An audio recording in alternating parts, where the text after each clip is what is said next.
માત્ર 5 જ મિનિટમાં બની જાય તેવી મસાલા ફરાળી ભાખરી બનાવીશું.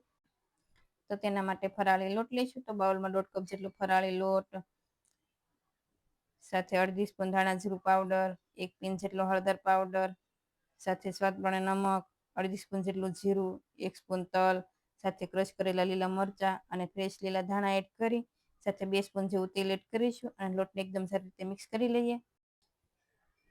તો આ રીતે લોટમાં બાઇન્ડિંગ આવી જાય એ રીતે આપણે લોટ રાખીશું એટલે ભાખરી છે ખૂબ જ સારી એવી બનશે.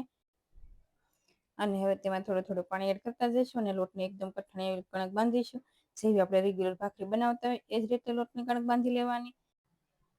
હવે આ રીતે લુવા બનાવી તેની આપણે ભાખરી બનાવીશું. આ ભાખરી વધારે થીક નહીં અને વધારે પતલી પણ નહીં, એ રીતે રાખવાની છે. અને હવે ચપ્પુથી આ રીતે કાપા કરી લઈશું. તો આ જ રીતે તમારે બીજી ભાખરી પણ વણી લેવાની. સાથે આપણે ભાખરીને પણ શેકી લઈએ. તો પેનમાં 1/2 સ્પૂન ઘી એડ કરી ગેસની ફ્લેમ મીડિયમ રાખી બંને સાઈડ સારી એવી શેકાઈ જાય ત્યાં સુધી શેકી લેશું. તો આ જ રીતે તમારે બીજી બધી ભાખરી પણ શેકી લેવાની. અને જો તમારે ઘીની જગ્યાએ તેલમાં શેકવી હોય તો પણ તમે શેકી શકો છો.